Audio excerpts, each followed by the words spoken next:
All right, thank you for staying with us. Let's see what the papers are saying this morning, how reports or how top stories are playing out. As we foretold, so to speak, the abductions in Kaduna State appear to take prominence. We're looking at Daily Trust newspaper now. The lead story is captioned 86 abducted in fresh Kaduna attack, 73 cattle rustled in Plateau State. It's also cataloging the bemoaning of Southwest farmers who say that bandits are taking over their farmlands, and in the meantime, the defense chief alleges plot to cause mayhem. Meanwhile, the military is quoted as saying no reprisal attack over troops killings in Delta State. Other news on the front page of Daily Trust reads, Ayoku Adebanjo, former governor's call for new constitution.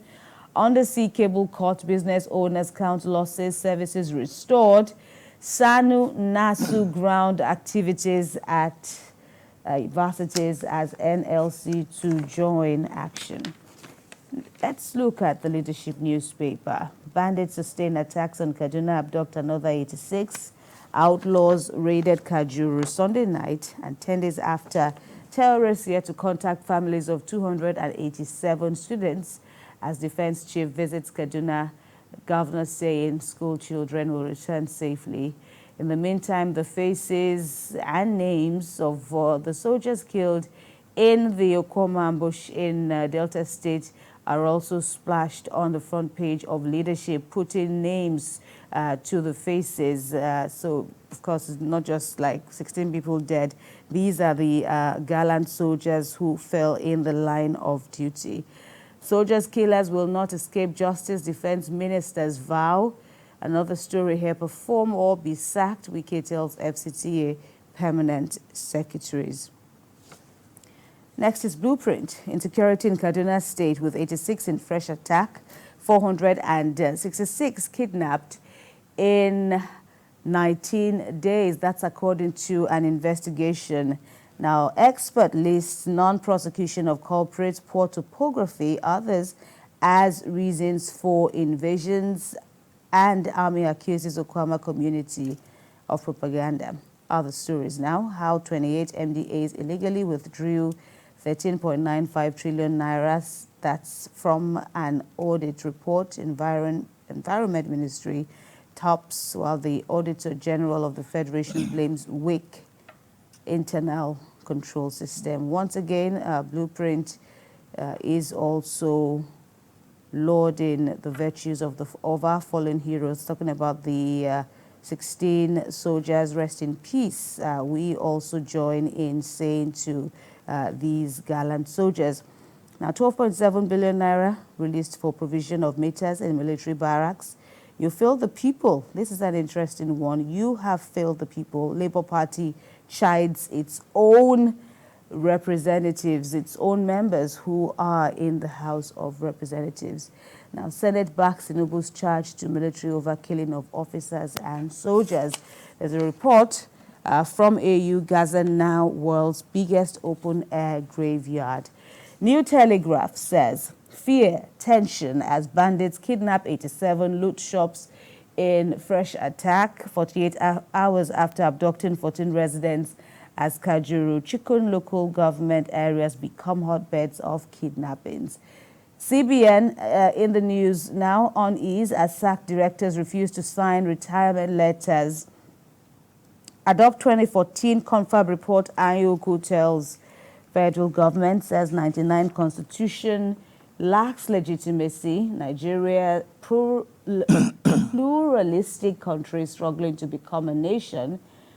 Defense ministers say killers of 17 officers, soldiers must face justice. And court dismisses Kanu lawyers' appeal against police and the DSS. The Matrix is next. Worsening insecurity. Peter Obi Laments says Nigeria now ranked among riskiest countries to live as more than 7,000 are kidnapped in 1 year. Anxiety as gunmen abduct 87 in Kajuru. All right, this is continuing to reverberate across the country, this latest attack. Court orders Binance to share data with EFCC amid allegations of terrorism, financing, and this issue of the constitution review exercise, getting the People's Constitution tops agenda as patriots hold national dialogue. The Punch says Army Delta community differ over reprisal as troops arrest 20. Army accuses community of complicity. DHQ releases photos, names of fallen soldiers. Delta governor visits Okwama, meets with JTF commander as Rep urges restraint. IYC, the Ijaw Youth Council, condemns the attack. 2,814 schools registered for NSCDC security arrangement, says a commander. Dollar supply rises to $11 billion. Naira closes at 1,572 to the dollar. We look at Salient Times now. Defense headquarters releases names of military personnel killed in Delta. Of course, this is also on the news. 2 injured as suicide bomber detonates IED near mosque in Borno. In Ogun State, several injured as transport unions engage in bloody clash. CBN to sack 19 directors. Abuja SS1 students stabbed to death during dispute with co-tenant. On the front page of The Guardian, bloodbath in Delta, villagers flee, hide in forests. Terrorists kidnap 87 in fresh attack. Nigeria is doomed without new constitution. These and more stories on the Vanguard. Finally, with me is Platform Times. 11 residents dead in what's been called reprisal attacks as soldiers torch homes in Bayelsa State. Another story here, NAPTIP drags Abuja doctors to court for alleged organ harvesting. 5 sentenced to death for murdering Rivers Vigilante commander as federal government allocate 12.7 billion naira for meter installation in army barracks. Theophilus. Of course, from our end, we'll start with this Nigeria. Gunmen strike again in Kaduna village, abduct 87. Broke into shops during Kajuru attack, loots foodstuffs. Defense chief visits Governor Sani, says they'll soon be rescued. Wike warns against incompetence, disloyalty. Inaugurates FCT Civil Service Commission.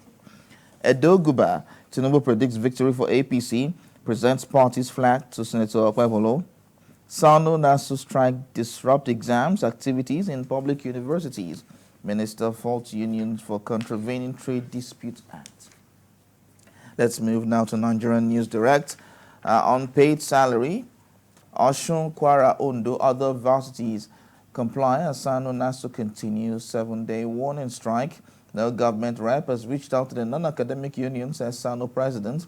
FUD issues 1-week ultimatum for payment, threatens prolonged strike. NLC stands in solidarity with joint union, presses for timely salary settlements. Edo 2024, Tinubu Ganduje broke a peace with Idahosa, present a party flag to Senator Okwebolo. CSR, Fidelity Banks feed over 3,000 families in Zamfara State. Data voice services now restored, says NCC Main 1. That's in Nigerian News Direct this morning. Let's move to First News. The hashtag there, Free Shegun Now. Family members of abducted journalist Shegun Olatunji write SOS letter to Tinubu, plead with president to order military to release him, plans peaceful protest to military headquarters in Abuja. Nigeria doomed without new constitution. Anyoku Adebanjo, others warn, call for adoption of 2014 confab recommendations. Delta, alleged army shooting leaves 50 villagers dead. Army denies accusations. U.S. denounces Russia's incredible undemocratic elections. Governor Sule to Peter Obi supports Tinubu to succeed. That's in First News this morning. The Nation newspaper says Ondo APC members advance support for Jimoh Ibrahim. Princess Oladunni Odu, Yele Omogunwa, Oleye Logun, Tayo Alashaodora say whether direct or indirect, Ibrahim will win. Army to Delta State, the Delta community identify killers. The slain 17 unveiled. 86 abducted in Kaduna. Edo 2024, Okpebolo Idahosa gets Tinubu back in. Olubadan, Fidel from Mapo, and that's in the Nation newspaper this morning. Daily Independent, Ayoku Ibori, Sanwo-Olu, others seek new constitution. Nigeria can't survive presidential system, says Aregbesola. Ozekome urges new constitution through popular referendum. Panic as CBN sacks 5 directors in fresh reorganization. Delta killings. Senate backs Tinubu on directive to fish out killers of soldiers. How soldiers were killed in Delta community, says retired general. Voice data services affected by undersea cable cuts restored, says NCC. That's in the Daily Independent this morning. We move to the Guardian. Low middle class defer home ownership plans for food. That's the attendant effect of inflation and rising construction costs. Courts convict 5 for murder, kidnapping in Rivers State. Settle Nasu Sanu members urgently, NLC tells government. Looting depicts misrule, misery, and decadence in society. Tinubu meets Edo APC chief over state crisis. Sanwo-Olu, ex-governors, others call for new constitution. That's in the Guardian newspaper this morning. Business AM says stronger dollar prolongs recovery for emerging markets currencies. Nigeria's naira in pit for much longer. Analysts want insurance on the table in minimum wage negotiations. That's the Business AM this morning. We move now to sports. Sporting Life says battle against Ghana, Mali, Napoli to stop Osimhen. Need Nigeria to play against Atalanta BC. African Wrestling Championships. Nigeria wrestlers clinch 4 gold medals. Eboyi out of Ghana, Mali friendlies. Chelsea braced for low ball Gallagher offers. Club storms out of interview. Newcastle to consider selling Guimaraes. And of course, that and many more headlines in the Sporting Life newspaper this morning. Kemi. All right. So there you have it. The major papers reporting various issues. Of course, the violence, the abductions, the latest abductions in Kaduna State, still the paramount story there. Of course, there's also politics, there's also the strike, there is, the coming elections in Edo State, your home state, by the way, and I see you're also actively following the news there. APC, making more and more efforts to reconcile and have one house as they forge for these, crucial elections that will see a successor for Governor Godwin Obaseki. Yeah, both parties have settled for candidates of their choice, PDP and Labour and APC. But the bone of contention is the Labour Party, who has about 2 or 3 candidates for the elections. I'm sure they're also making some peace moves to ensure that they unite as one going forward, because it's quite important for everybody to go in as one to talk to the people on the need for them to vote each political party in so as to be able to govern the state effectively. But it's quite, it's a great news that the APC has come together to mend its fences and mend its house to ensure that it has a united front going forward at the elections. Especially with the involvement now, because there were some slants in the headlines regarding the involvement of former governor and now Senator Adams Oshiomhole as his apparent candidate now is now deputy governorship candidate. He's now going to be working, full on now with the party. The good thing is that both candidates, both the governorship candidate and the deputy governorship candidate, are both grassroots individuals. They understand the terrain. They've been involved in campaigns over the years, and so they know just what to do to get into power and to clinch the trust of the people. So we hope to see a very interesting campaign period. Just like always. Just like always. Edo State has always very been important. A very contentious state. Very. It has always been very contentious. It could flip. APC has had its own share of governance.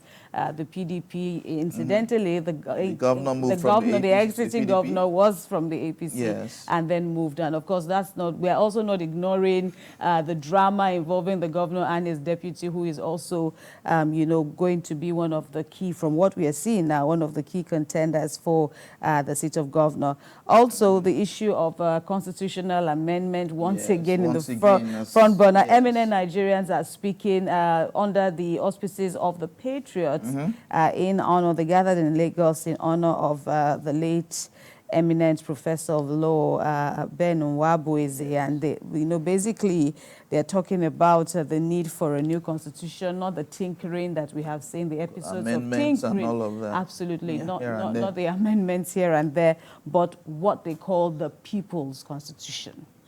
So it means going all around to get views of the people, right, to town halls and all of that, to get a full constitution that befits the mindsets of the people. Yeah, Theophilus, you've been around long enough, to know just what it means when, the country talks about, its readiness for a new constitution. It's not just something that the National Assembly can do alone, as you rightly said. The houses of assembly will also be involved, and, depending on...